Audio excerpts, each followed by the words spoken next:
रुकिए युवराज, रुकिए। आप जा कहाँ रहे हैं? रुक जाइए, हमारी बात सुनिए, ये बहुत ही ज्यादा खतरनाक होगा। रुक जाओ शौर्य बेटा, हम और तुम्हारे पिताजी इस मुसीबत का कोई ना कोई हल जरूर निकालेंगे। युवराज शौर्य अपने माता पिता की बातों को नजरअंदाज करते हुए महल के बाहर की ओर बस भागते ही जा रहे थे। सैनिकों, युवराज सूर्य को रोको, उन्हें जल्द से जल्द महल में वापस लाओ। उन्हें महल में वापस लाने के लिए मनाओ, और अगर वो ना माने तो उन्हें जबरदस्ती लेके आओ। युवराज को लाना, पर एक बात का खास ख्याल रखना, उन्हें कोई हानि नहीं पहुंचनी चाहिए। बेचारा हमारा फूल सा नाजुक बच्चा राज्य की सड़कों में नंगे पांव दौड़ रहा है, कहीं उसके पैरों में चोट न लग जाए। सैनिक राजकुमार के पीछे पीछे थे और राजकुमार अपनी पूरी जी जान से भाग रहा था। तभी उसे एक घर दिखा। मैं भागते भागते बहुत दूर तक आ गया हूँ और बहुत ही थक गया हूँ। अगर कुछ देर में ऐसे ही भागता रहा तो सैनिक मुझे पकड़ लेंगे। इस घर में जाकर छुप जाता हूँ, सैनिक मुझे यहाँ पे नहीं ढूंढ पाएंगे।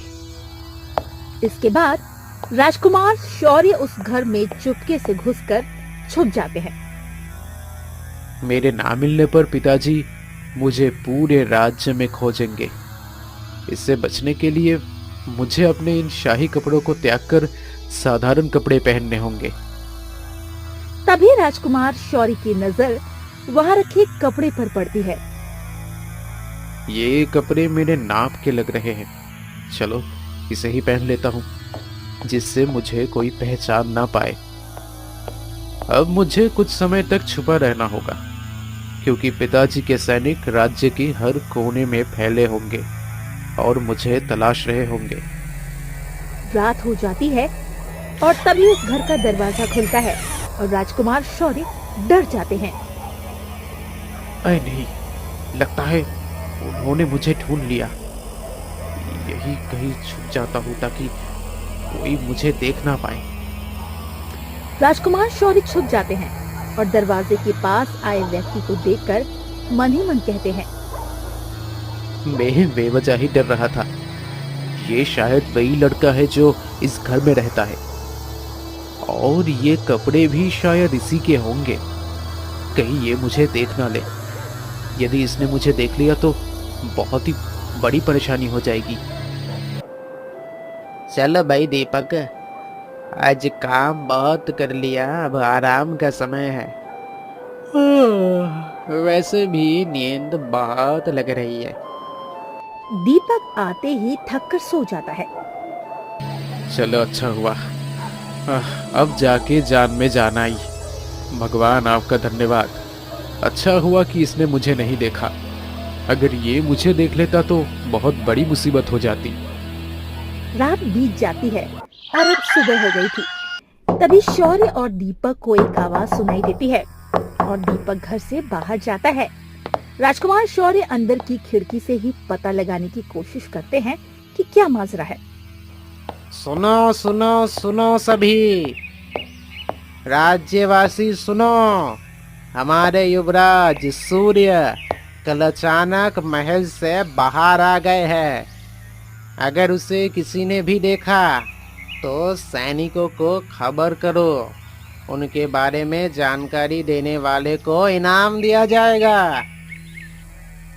अरे नहीं, मुझे यहाँ से जल्दी निकलना होगा, नहीं तो पकड़ा जाऊंगा। ये पिताजी भी ना मुझे पकड़ने के लिए कुछ भी करने को तैयार है। चलो अभी निकलता हूँ। इन कपड़ों की वजह से कोई मुझे पहचान भी नहीं पाएगा। युवराज शौर्य उस घर से निकलने लगे। तभी दीपक ने उससे निकलते देखा और वहां रखे शाही कपड़े देखे। अरे ये तो राजकुमार सूर्या है, पर ये अपने पिता से छिप क्यों रहा है? इनका पीछा करता हूँ और इन्हें महल वापस लौटने के लिए मना दूंगा तो मुझे बहुत सारे इनाम मिलेंगे। राजकुमार शौर्य बिना सैनिकों की नजर में आए जंगल की ओर चले जा रहे थे। शायद जंगल में इसी ओर जाना होगा। जल्दी से जाता हूँ, कहीं कोई आ ना जाए। वैसे भी कौन और आएगा, अब मैं जंगल के इतना अंदर जो आ चुका हूँ। रुकिए राजकुमार, मेरी बात सुनिए। कहाँ जा रहे हैं आप? इधर देखिए। मुसीबत का नाम लिया और एक मुसीबत हाजिर हो गई।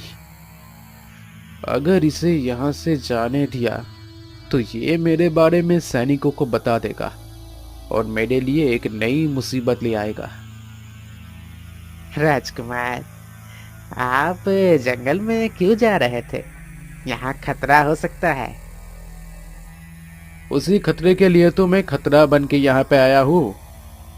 वैसे एक बात बताओ दीपक, तुमने मुझे ढूंढा कैसे? राजकुमार, आपने अपने राजशाही कपड़े मेरे घर पर छोड़ दिए थे, इसलिए मुझे लगा कि आप मेरे घर आए थे। फिर मैंने अपने कपड़े पहने एक लड़के को जंगल में आते हुए देखा और फिर मैंने आपका पीछा किया और फिर तो आपने देख ही लिया होगा मुझे। तुम्हें मेरे बारे में पता चल गया था तो तुमने सैनिकों को क्यों नहीं बताया? राजकुमार, आपके बारे में मैं बहुत अच्छे से जानता हूँ।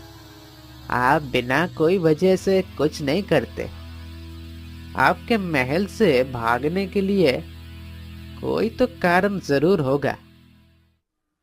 चलो अच्छा है कि तुम मुझे समझते हो। अब घर जाओ, मैं जहां जा रहा हूं वहां बहुत खतरा है। तुम अपनी जान जोखिम में ना डालो। और हाँ, बिना इजाजत तुम्हारे कपड़े के लिए माफी मांगना चाहता हूँ। अरे राजकुमार, आपने मेरे कपड़े के लिए, ये तो मेरे लिए बहुत गर्व की बात है। मुझे इससे कोई शिकायत नहीं है। क्या मैं आपके साथ चल सकता हूँ? शायद मैं आपके कोई काम आ जाऊं। नहीं, हम आपकी जान खतरे में नहीं डाल सकते। जाइए आप, ये एक राजकुमार का आदेश है। दीपक वहां से जाने लगता है। लगता है इनाम मेरे हाथ से निकल जाएगा और पता नहीं राजकुमार कौन सा खतरा मोल ले ले। कुछ बता भी नहीं सकता इस बारे में। अब एक ही रास्ता बचा है, अब मैं इनका पीछा करूंगा। कुछ दूर जाने के बाद शौर्य को एक बड़ी सी गुफा मिलती है। उसके बाहर हड्डियां पड़ी हुई थी। हे भगवान, हड्डियां! जरूर यहाँ कोई खतरनाक जीव रहता होगा जो मांस खाता है। उसी ने हड्डियां यहाँ फेंकी होंगी। लगता है राजकुमार इसी खतरे के बारे में कह रहे थे। बाहर निकल कायर, क्या चूहे की तरह बिल में छुपा हुआ है? हाँ, हिम्मत है तो मुझसे आकर लड़।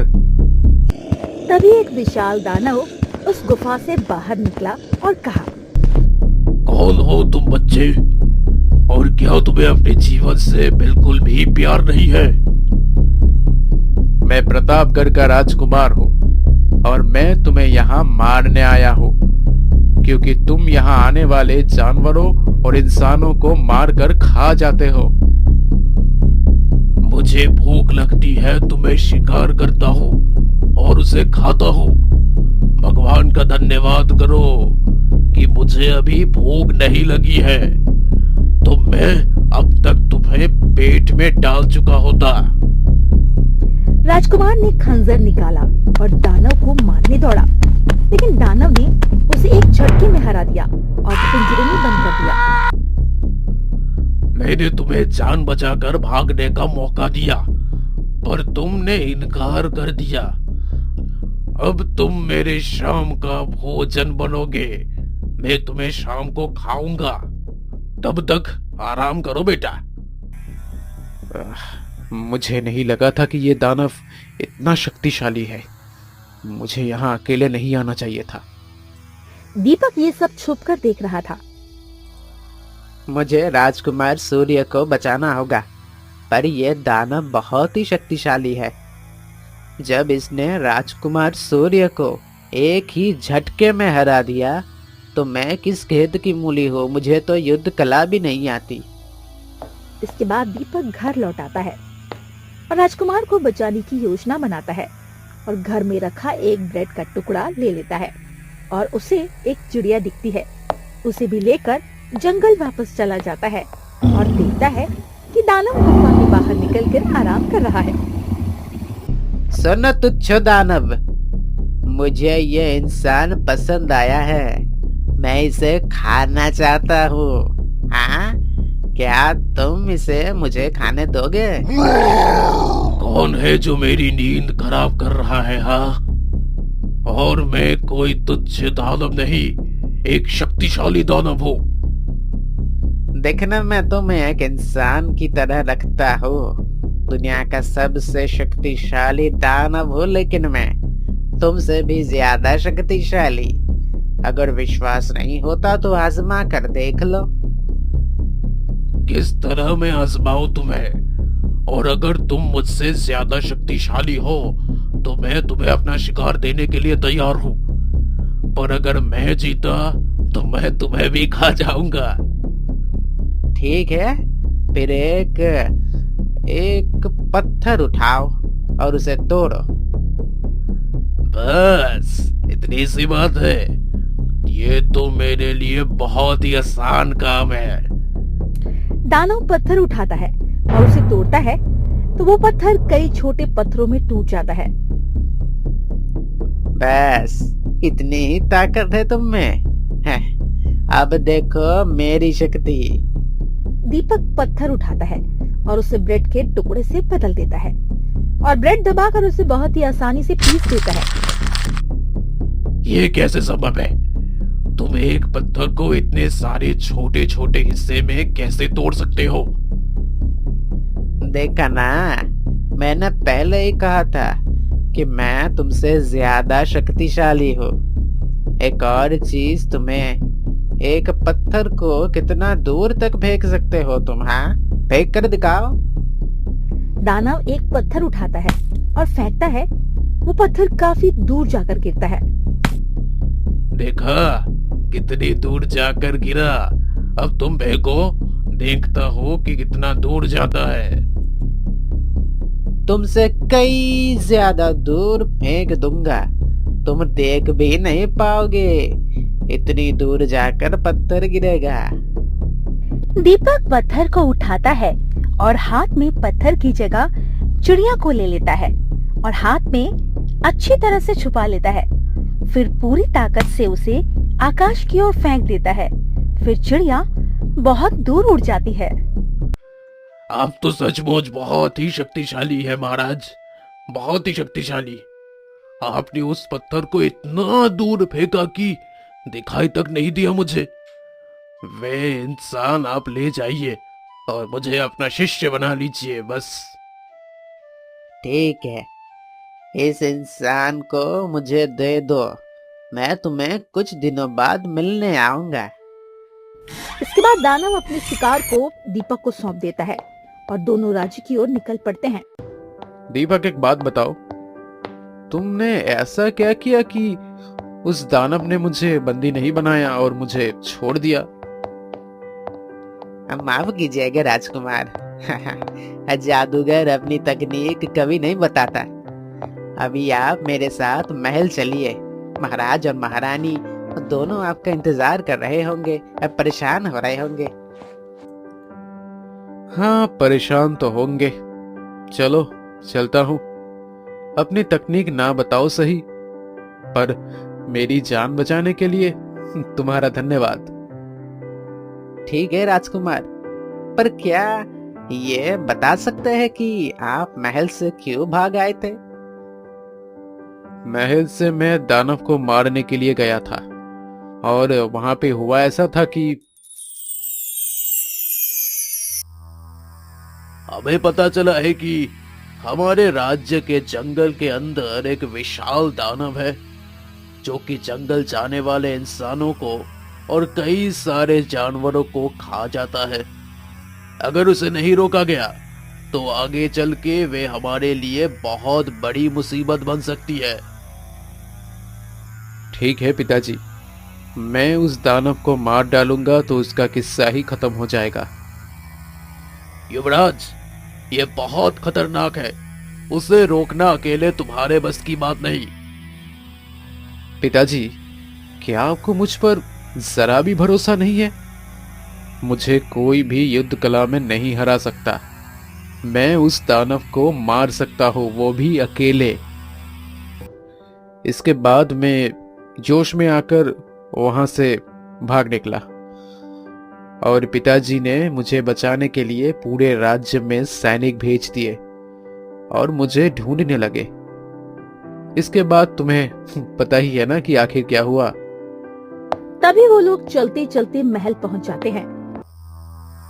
प्रणाम पिताजी, मुझे माफ कर दीजिएगा जो मैंने आपकी बात नहीं मानी और जोश जोश में उस दानव को मारने के लिए चला गया। चलो, अच्छा हुआ कि तुम्हें समझ तो आया कि हम तुम्हारे भले के लिए तुम्हें रोक रहे थे। भगवान के धन्यवाद जो तुम वापस लौट आए।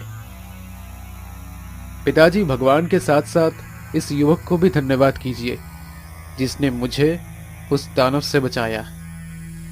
क्या तुम उस दानव के पास गए थे?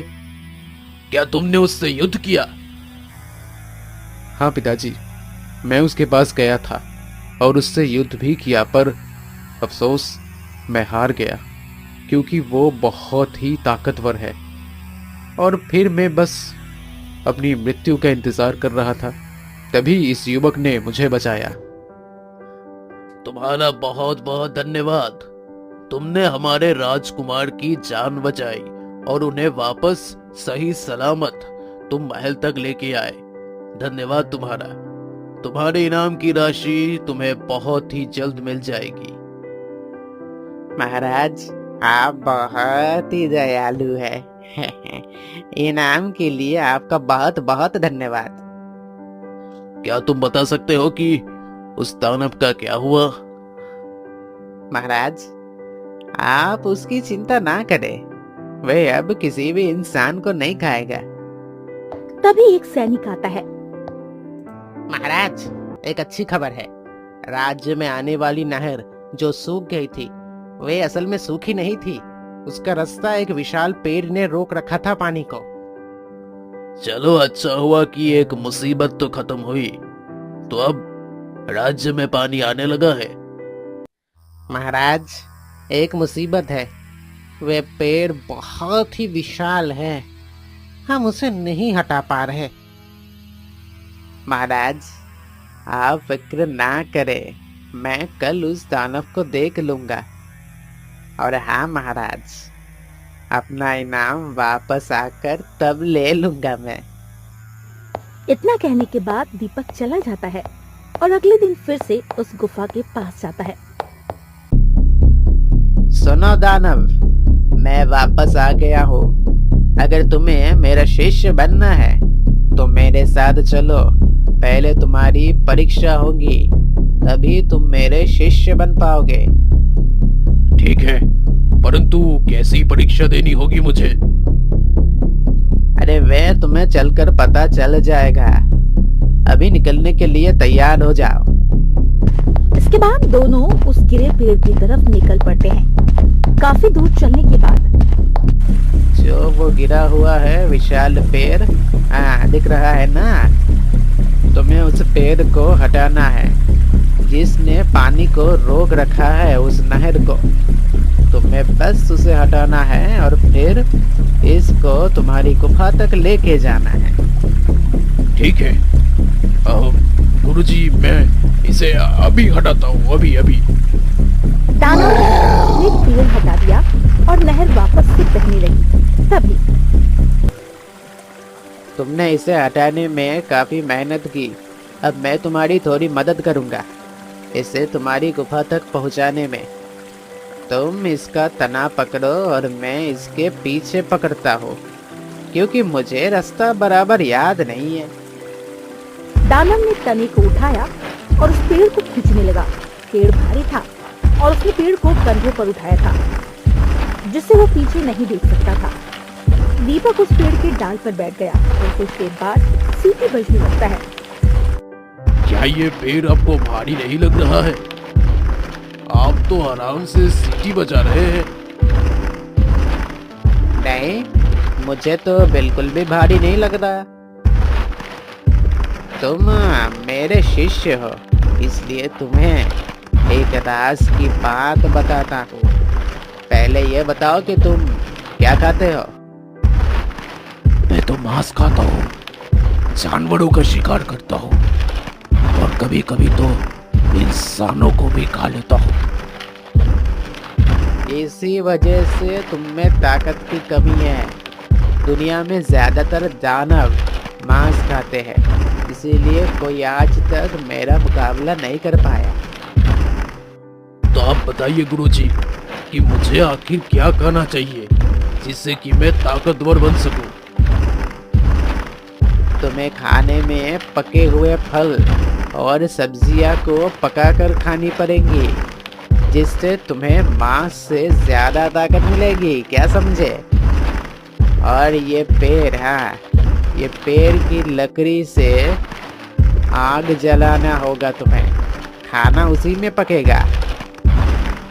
क्या आप फल और सब्जियां खाकर ही इतने ताकतवर बने हैं?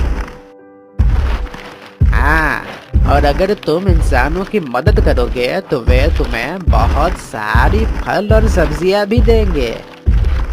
तब तक वो दोनों दानव की गुफा तक पहुंच जाते हैं। ठीक है, मैं अब चलता हूँ। जल्दी वापस आऊंगा और मेरी कही बात ध्यान रखना। जी गुरुजी, ध्यान रखूंगा। और हाँ, अगर कभी भी मेरी जरूरत पड़ी तो जरूर याद कीजिएगा। इसके बाद दीपक वापस आ जाता है और कहता है, प्रणाम महाराज। मैंने नहर के उस पेड़ को हटवा दिया है और अब वे दानव किसी को नहीं खाएगा, बल्कि लोगों की मदद करेगा। बहुत ही बढ़िया। परंतु इतनी जल्दी तुमने ये काम कैसे किया? इतने खतरनाक दानव को तुमने कैसे काबू किया? महाराज, कभी कभी सिर्फ बल से ही नहीं, बुद्धि से भी काम हो जाता है। और हाँ महाराज, मेरा इनाम कहाँ है जो आपने उस दिन देने के लिए वादा किया था? हमने तुम्हारा इनाम पहले ही मंगवा दिया है और आपके लिए हमारी तरफ से एक और इनाम है। वह इनाम ये है कि कल से तुम हमारे विशेष सलाहकार बनोगे। महाराज, आपका बहुत बहुत धन्यवाद। आप सच में बहुत ही अच्छे हैं। आपने मेरे लिए इतना कुछ किया, मैं आपका एहसान कैसे चुकाऊंगा? प्रजा की सेवा करके। और हाँ, कल से जल्दी महल में आ जाना, ठीक है? इसके बाद दीपक महाराज का विशेष सलाहकार बन गया और दानव भी फल सब्जियां खाने लगा और प्रजा की मदद करने लगा।